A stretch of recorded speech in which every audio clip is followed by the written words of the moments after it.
Ahok yang bangun, Ahok yang kerja, sedangkan Anies cuma ganti nama, sungguh gak beneran faedah.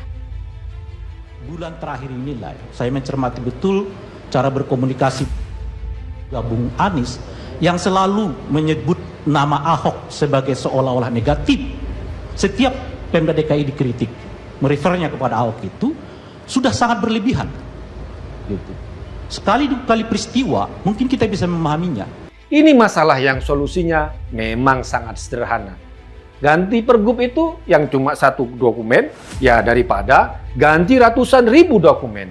Ganti satu orang gubernur daripada bikin ribet ribuan warga Jakarta. Jakarta butuh secepatnya ganti gubernur. Tidak bisa kerja setengah-setengah, tidak bisa kerja kaleng-kaleng istilah kami. Anda harus bekerja dengan sungguh-sungguh untuk memeriksa secara rinci anggaran-anggaran. Perbaikilah cara kerja Pak Gubernur Anies Baswedan dan tidak menyalahkan sistem, apalagi menyalahkan anak buah. Pegiat media sosial Rudy Valingka menilai Gubernur DKI Anies tidak bisa bekerja dan hanya melakukan kegiatan seremonial saja yang gak penting. Hal itu dikatakan Rudy menanggapi langkah Anies yang mengubah rumah sakit menjadi rumah sehat dan sebelumnya juga telah mengubah nama jalan di Jakarta. Rudy juga menghubungkan perubahan nama rumah sakit tersebut dengan Ahok. Menurutnya, Ahok membangun 29 RSUD, sedangkan Anies hanya mengubah nama 31 RSUD. Ahok membangun banyak jalan di Jakarta, Anies ganti nama banyak jalan di Jakarta. Ahok 2 tahun jadi gubernur, Anies 5 tahun jadi gubernur. Semuanya ambiar gara-gara politik identitas ala Fir'aun. Rudy pun menilai hanya orang waras yang bisa bilang mana yang hebat dan mana yang modal omong doang. Memang sebelumnya ketika Basuki Cahayapurnama alias Ahok menjabat sebagai gubernur akan membangun 29 RSUD tipe D yang akan dibangun nantinya. Berbeda dengan 15 RSUD tipe D yang telah selesai dibangun dan diresmikan.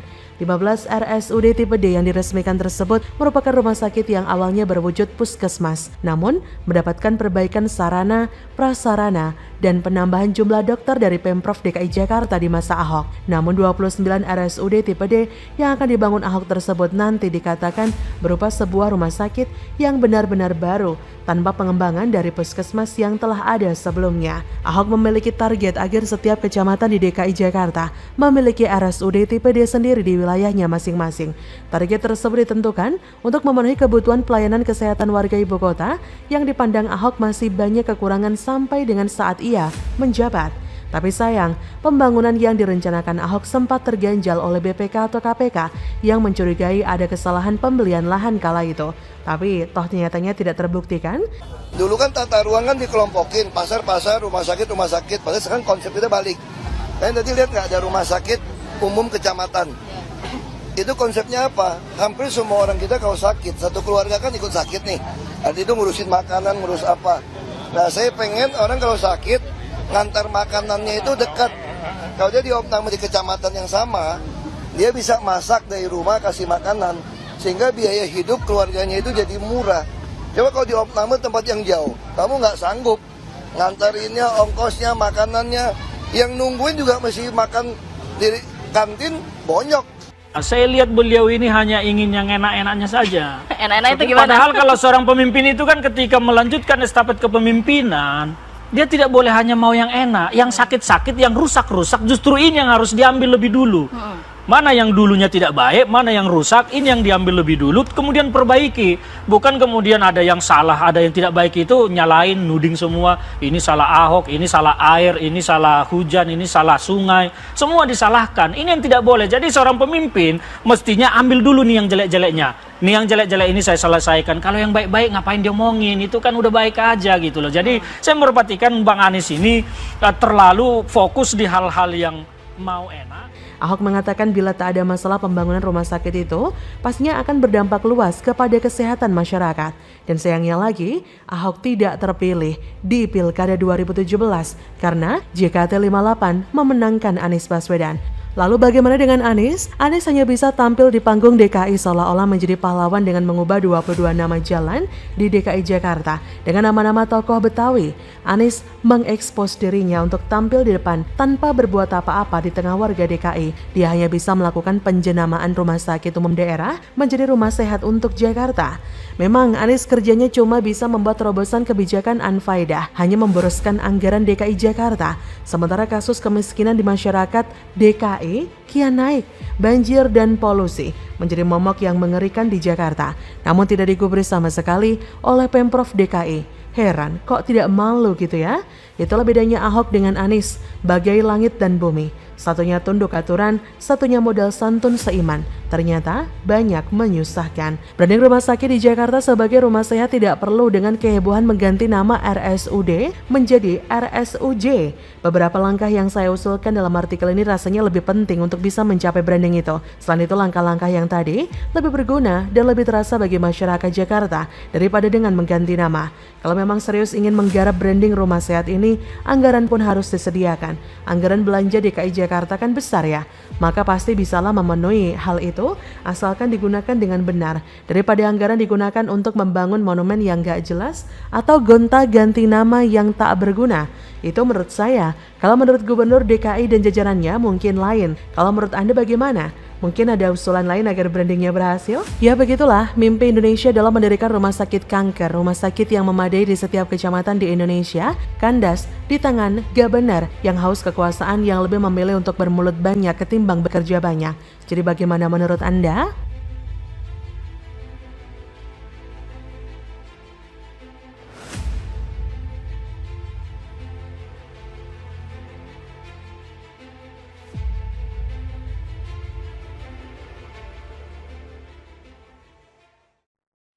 Wow, excellent. Anak buah Ahok pengganti Anies ditulis oleh Anto Cahaya dari laman siwar.com. Sama seperti daerah lainnya, kepala daerah dan wakil kepala daerah itu adalah pejabat politik, pejabat yang diberikan mandat langsung oleh rakyat dengan tujuan tentu saja untuk mewujudkan tujuan nasional. Jadi tugas konstitusional itu diberikan kepada pejabat-pejabat yang dipilih, terutama pejabat eksekutif, baik dalam level nasional maupun dalam level lokal. Siapa yang akan menggantikan Anies Baswedan sebagai Gubernur Jakarta setelah masa jabatannya berakhir 16 Oktober 2022? Sangatlah wajar jika pengamat dan politisi mulai mempercakapkan suksesor Anies Baswedan. Sejumlah politisi mulai memasarkan atau semacam testing the water kepada publik calon-calon yang bisa menggantikan Anies Baswedan sebagai Gubernur Jakarta. Seperti yang sudah kita ketahui, rentang pada 2022-2023 bakal banyak kepala daerah yang akan berakhir masa jabatannya. Terdapat 271 daerah yang akan dipimpin oleh PJ pada 2022-2023. 101 kepala daerah hasil Pilkada 2017 habis masa jabatannya pada 2022 dan 170 kepala daerah hasil Pilkada 2018 habis masa jabatannya pada 2023. Untuk gubernur bakal ada 7 kepala daerah yang akan habis masa jabatannya pada 2022 dan 17 orang pada 2023. Jadi total ada 24 gubernur yang akan lengser sebelum 2024. Konsekuensi dari Pilkada serentak 2024 tidak hanya terasa bagi kepala daerah yang kehilangan panggung, melainkan juga daerah yang ditinggalkan.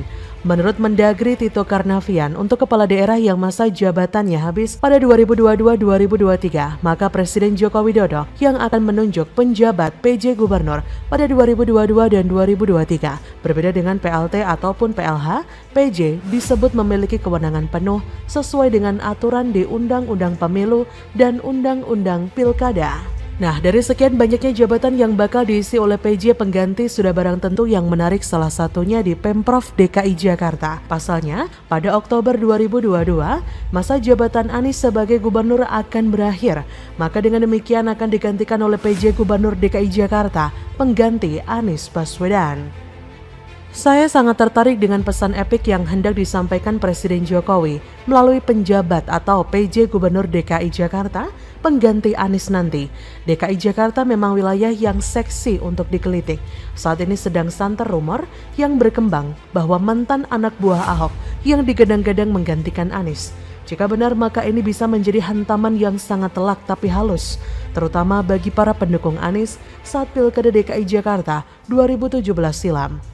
Rupa-rupanya waktu 5 tahun terasa begitu cepat dan sudah barang tentu akan timbul pertanyaan umum dari masyarakat. Apa yang sudah Anies kerjakan selama menjabat sebagai gubernur DKI? Mengapa indeks kebahagiaan warga DKI Jakarta sejak Anies menjadi gubernur justru semakin rendah? Dan mengapa bangunan yang sifatnya monumental dan terlihat oleh mata telanjang terkesan dikebut sedemikian rupa? Semisal JIS yang mana proyek itu pun sudah ada sejak era Jokowi atau ajang Formula E yang masih diselimuti misteri sampai saat ini. Jika jadi, apakah itu salah satu strategi menutupi kegagalan dan biar dipandang sukses oleh rakyat? Saya rasa masyarakat saat ini sudah pintar, mana yang pencitraan, mana yang kenyataan dan tak mudah dikelabui begitu saja. Nah, seharusnya dengan APBD besar dan dana operasional besar, Anies bisa maksimal bekerja dan menata kota. Malah maksimalnya menata kata dan tak berhenti-henti bersilat lidah. Kalaupun ada yang digarap oleh Anies, tak lebih dari proyek pencitraan.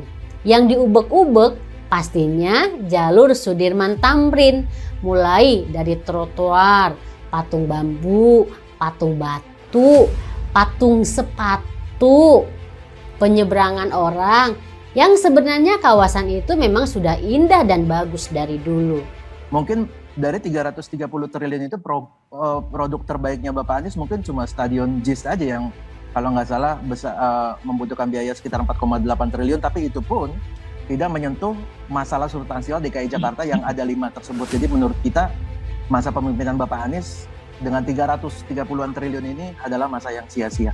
Oh ya, lantas bagaimana dengan janji-janji kampanye seperti DP 0? Realisasinya bagaimana? OKOC, mengatasi banjir, sumber resapan, mengurangi pengangguran, dan lain sebagainya.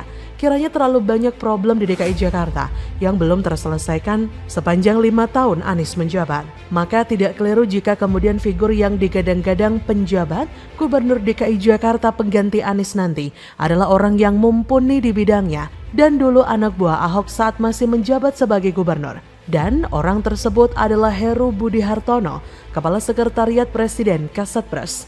Kiprah Heru Budi Hartono di birokrasi Pemprov DKI cukup mumpuni.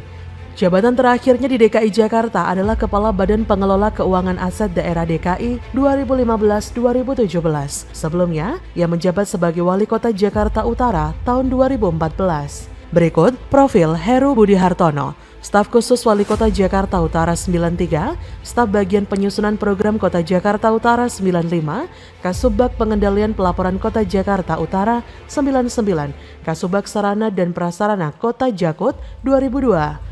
Kepala Bagian Umum Kota Jakarta Utara 2007, Kepala Bagian Prasarana dan Sarana Perkotaan Kota Jakarta Utara 2008, Kepala Biro KDH dan KLN DKI Jakarta 2017, Wali Kota Jakarta Utara 2014, Kepala Badan Pengelola Keuangan Aset Daerah DKI 2015, Kepala Sekretariat Presiden 2017. Melihat latar belakang Heru Budi Hartono di atas, sudah barang tentu sangat mengenal betul dapur Pemprov DKI Jakarta dengan latar belakang sebagai mantan wali kota dan sebagai Badan Pengelola Keuangan Aset Daerah DKI, sudah barang tentu tidaklah main-main. Jejak warisan tata kelola keuangan di era Anies dapat dipelototi dan disisirnya dengan cermat. Jika Heru adalah mantan anak buah Ahok, sudah dapat dipastikan jaminan mutu soal kinerja. Jika yang bersangkutan tidak becus dan tidak bagus, maka sudah barang tentu tak ditarik oleh Presiden Jokowi untuk menduduki jabatan sebagai Kepala Sekretariat Presiden, bukan? Jika benar keterpilihan Heru anak buah Ahok ini seperti menghapus euforia kemenangan pendukung Anies yang merebut kursi Balai Kota DKI melalui pilkada yang paling buruk sepanjang sejarah perpolitikan Indonesia. Jabatan PJ Heru pengganti Anies sebagai orang nomor 1 di DKI terbilang lumayan lama sampai 2024 atau sampai dengan pilkada serentak sukses dilakukan. Sampai di sini Ahok menang banyak. Usai keluar dari penjara menjadi komisaris utama Pertamina, lalu anak buahnya menjadi pengganti Anies. Excellent. Cara Jokowi memang keren gila. Langkah caturnya sulit ditebak. Lawan di skakmat gak berdaya. Lantas kemanakah setelah Anies menganggur nggak memiliki jabatan? Barangkali ia akan berusaha safari keliling parpol atau ke daerah-daerah jual diri untuk 2024. Atau mungkin justru sebaliknya, sibuk mengurusi jejak samar yang tertinggal di Pemprov DKI karena masuk radar KPK atau Kejagung. So bagaimana menurut Anda?